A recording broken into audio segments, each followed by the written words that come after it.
So my sister actually uninvited me from her wedding. Let me back up. 3 months before all this went down, my sister Hannah called me over to her place. She was sitting there with her fiancé Tom and his parents, the Thorntons. And these people are old money, right? Like country club memberships going back 4 generations, that whole thing.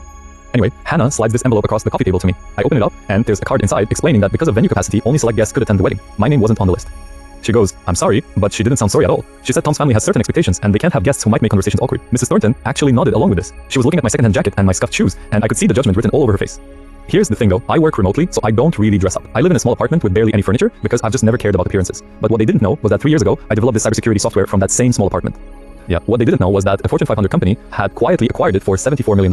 And what they didn't know was that I'd been consulting for 3 more companies since then, charging $40,000 per contract. I never told them any of this. I actually wanted to see if they'd treat me differently without knowing, and they did, just not the way I'd hoped. So after that whole living room conversation, I went home and did something I'd been avoiding for years. I accepted an interview request from Forbes. They'd been asking for 18 months, and I'd always said no because privacy mattered to me more than recognition. But something about watching my sister smirk while she excluded me, that changed things.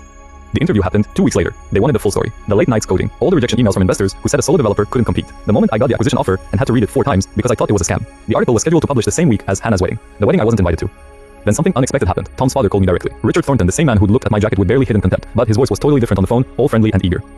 He says, "I understand you work in technology. My firm is hosting a dinner the night before the wedding. We're celebrating the Forbes 30 under 30 list. Several honorees will be attending, and I thought perhaps you might enjoy networking with successful young professionals."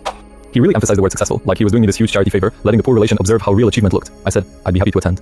So the dinner was at the Thornton estate. 40 guests, crystal chandeliers, waiters in white gloves, the works. Hannah was there in this designer dress that cost more than my monthly rent. She barely even acknowledged me when I walked in. I heard her whisper to Tom, still wearing that old jacket, "I told you we should have gotten him something decent to wear." Richard Thornton stands up at the front of the room. There's this massive screen behind him. He announces, "Tonight we celebrate excellence. The Forbes 30 under 30 list represents the brightest minds of our generation. Several honorees are here with us." He's smiling at the crowd. "Let's see who made history this year." The screen lights up. Names and faces start scrolling. Tech founders, finance prodigies, medical innovators. Hannah's sipping champagne, watching with polite disinterest. Tom's checking his phone. Then the tech category appears, and my face fills the entire screen. The room went completely silent. Richard Thornton stared at the image, then slowly turned to look at me. His mouth opened, but nothing came out. The description read, "Founder of Sentinel Shield, acquired for $74 million. Currently consulting for 3 Fortune 500 companies. Net worth estimated at $89 million.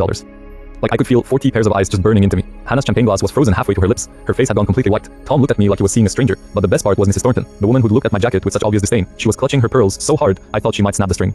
Richard cleared his throat, trying to recover. "Well," he stammered, "it seems we have a very special guest among us tonight." I just smiled politely and said nothing. Hannah finally found her voice. "Why didn't you tell us?" I looked at her. The same sister who'd smirked while handing me that envelope. The same sister who'd worried I might make conversations awkward. "You didn't ask," I said. "You just assumed." The room was dead quiet. I set down my untouched drink and straightened my second-hand jacket, the one they all judged me for wearing. "Thank you for the invitation to tonight's dinner," I said to Richard. "I appreciate being included somewhere." Then I walked toward the door. Hannah rushed after me. "Wait, the wedding. You should come. We can add you to the list." I stopped and turned. "The guest list is for the elite only," I said. "Isn't that what you told me?" Her face just crumpled. I nodded politely at the room full of stunned guests and walked out into the night. My phone buzzed the entire drive home. 17 missed calls from Hannah, 8 from my parents, 3 from Richard Thornton himself.